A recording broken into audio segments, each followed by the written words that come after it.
ఇప్పుడే country delight యాప్ని download చేసుకోండి. Download the country delight app now.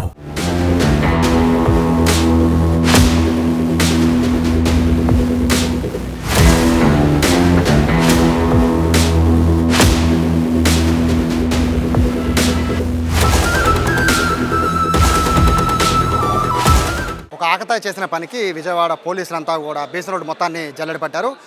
Vijayawada బీసన్ రోడ్డుకి బాంబు బెదిరింపు కాల్ వచ్చింది 100 నెంబర్కి. సో ఈ నేపథ్యంలో రిస్క్ తీసుకోవడం ఎందుకని మొత్తం పోలీసులంతా కూడా బాంబు స్క్వాడ్ అలాగే స్నిప్పర్ డాగ్స్తో మొత్తం బీసన్ రోడ్ అంతా జల్లెడ పట్టారు.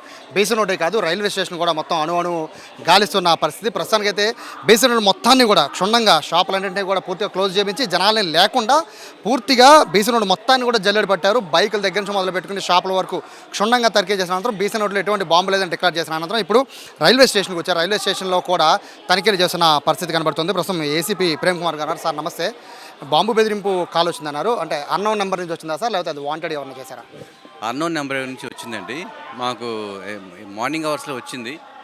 వచ్చిన వెంటనే మా సిపి గారు, మా డీసీపీ మేడం సరిత మేడం గారు, అదే రీతిగా మా సిఎస్డబ్ల్యూ డీసీపీ గారు ప్రసాద్ సారు మాకు వెంటనే చెప్పారు. చెప్పిన వెంటనే మేము కూడా మా టీమ్స్ తీసుకొని ఇమీడియట్గా రష్ అయ్యి మన ఆ ప్లేస్కి వెళ్ళాం. బీసెంట్ రోడ్ అంతా కూడా ఒక 5 టీమ్స్ వచ్చాం. 5 టీమ్స్ వచ్చి ఆ 5 డాగ్స్ తోటి వచ్చాము. స్టార్టింగ్ నుంచి ఎండి వరకు ఆ రోడ్ అంతా కూడా థరోగా చెక్ చేసాం. కానీ ఎక్కడ కూడా మాకు బాంబు అని ట్రేస్ అవుట్ కాలేదు. ఇంకా చేస్తూనే ఉన్నారు మా వాళ్ళు. మళ్ళీ అప్పటి నుంచి మళ్ళీ ఇటు వచ్చాము. మేము ఏమని కాల్ చేశారు సార్? మేము బీసెంట్ రోడ్లో బాంబు పెట్టాము అనేసి మా కంట్రోల్ రూమ్కి ఫోన్ వచ్చింది. బాంబు పెట్టామని వచ్చిందా లేదా బాంబు ఉందని పెట్టామని చెప్పారు. బాంబు ఉంది పెట్టాము అని చెప్పేసి పెట్టారు. కాబట్టి అందుకే మేము ఇమీడియట్గా రష్ అయిపోయాం. అక్కడి నుంచి రష్ అయిపోయి 5 టీమ్స్గా డివైడ్ అయిపోయి మొత్తం కూడా స్టార్టింగ్ నుంచి ఎండింగ్ వరకు పూర్తిగా చెక్ చేసాం. ఆ టైంలో ఎవరు పబ్లిక్ కూడా ఎవరు లేరు. అన్ని షాప్స్ అన్ని క్లోజ్ చేస్తున్నాయి. ఎర్లీ అవర్స్లో కాబట్టి అన్ని క్లోజ్ చేస్తున్నాయి. కాబట్టి మొత్తం చెక్ చేసాం కానీ ఎక్కడ కూడా బాంబు అనేది కనిపించలేదు మాకు. ఆకతాయి చేసిన పనిగా భావించాలా, లేకపోతే మీ ఎంక్వైరీ ఏంది? అంటే మా పోలీస్ వారు దాన్ని ఎంక్వైరీ చేస్తున్నారు. ఎవరు చేశారు ఆ కాల్ని ట్రేస్ అవుట్ చేశారు, దాన్ని ఎంక్వైరీ చేస్తున్నారు. ఎంక్వైరీ చేసిన తర్వాత అతగానే పట్టుకున్న తర్వాత మనం ఏదైనా చెప్పగలుగుతాం. అది కాకతాయితరమా లేకపోతే ఈ నిజమైన దాన్ని చెప్పగలుగుతాం. కాబట్టి అది ఎంక్వైరీ మా ఏసీపీ గారు డీసీపీ గారు అందరూ ఎంక్వైరీ చేస్తున్నారు. ఎంక్వైరీ చేసిన తర్వాత మనం చెప్పగలుగుతాం. కాల్ వచ్చిందన్నారు, అంటే అది ఏ ఏరియా నుంచి అనేది లొకేట్ అయి ఉంటుంది కదా సార్, అతని పేరుగానే ఏమన్నా తెలిసిందా? యాక్చువల్గా కాలు ఈ ట్రైన్లో వెళ్తూను ఎక్కడ మనం చేసినట్టున్నాడు. అతను విజయవాడ నుంచి వైజాగ్ అని చెప్తున్నాడు. అది కాల్ వచ్చిందన్నారు. వైజాగ్లో పెట్టామో విజయవాడలో పెట్టామని చెప్తున్నారు. అది ఎంతవరకు నిజం అనేది ముందు మనం అయితే ఇక్కడ చెక్ చేసాము. ఇక్కడైతే ఏం లేదు. అటు పబ్లిక్ని కూడా మనం సెక్యూర్ చేసుకుంటూ వారు కూడా ప్యానిక్ కాకుండా వాళ్ళని కూడా సెక్యూర్ చేసుకుంటూ సెక్యూరిటీ ఇస్తూ మన పని చేస్తున్నాము. కాబట్టి ఇప్పటి వరకు అయితే ఎటువంటి ప్రమాదం అయితే ఏం లేదు. ఆకతాయిలకి ఏం చెప్తారు సార్? ఎందుకంటే మీ వాల్యూ, మీకు టైము, ఇంతమంది పోలీసులు పనులన్నీ ఆపుకొని బీసన్ road, railway station, bus stand మొత్తం తిరుగుతూ ఉన్నారు. చిన్న ఆకతాయిగా చేసే పని అనుకుందాం, ఒకవేళ ఆకతాయి అయ్యి ఉంటే ఇట్లాంటి వాళ్ళకి ఏం చెప్తారు? అండి ఎడ్యుకేట్ కావాలండి. ప్రతి ఒక్కరు కూడా ఎడ్యుకేట్ కావాలి.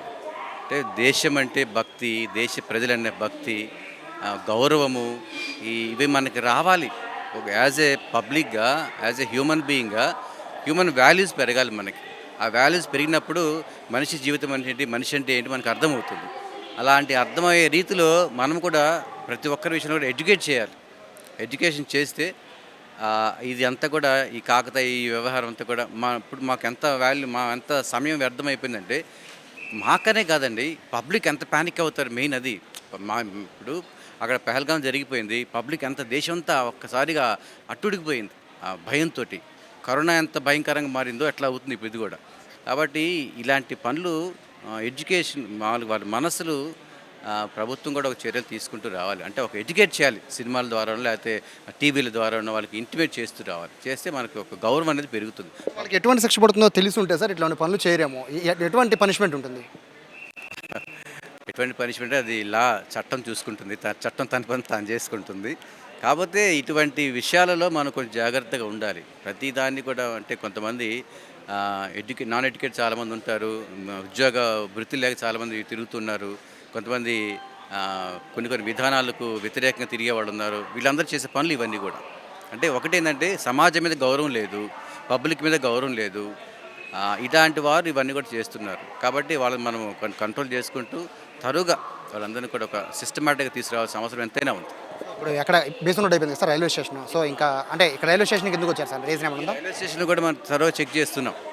ఒకవేళ ఇక్కడ నుంచి చెప్పారు కాబట్టి ఇక్కడ ఇది కూడా మేము చెక్ చేస్తున్నాం. ఇప్పుడు ఇంకా స్టార్ట్ చేసాము.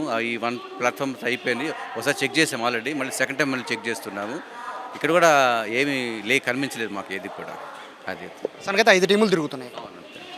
చూడొచ్చు, ఒకటి కాదు ఇద్దరు కాదు 5 టీములు తిరుగుతున్నాయంటే ఎంతమంది పోలీసులు ఇక్కడ ఎఫర్ట్స్ పెట్టుంటారు చూడొచ్చు. మొత్తం అంతా రైల్వే స్టేషన్లో ప్రతిదీ కూడా తనిఖీ చేస్తున్నారు. బేసిన్ రోడ్ అయిపోయింది, బస్ స్టాండ్ కూడా వెళ్తుంటారా.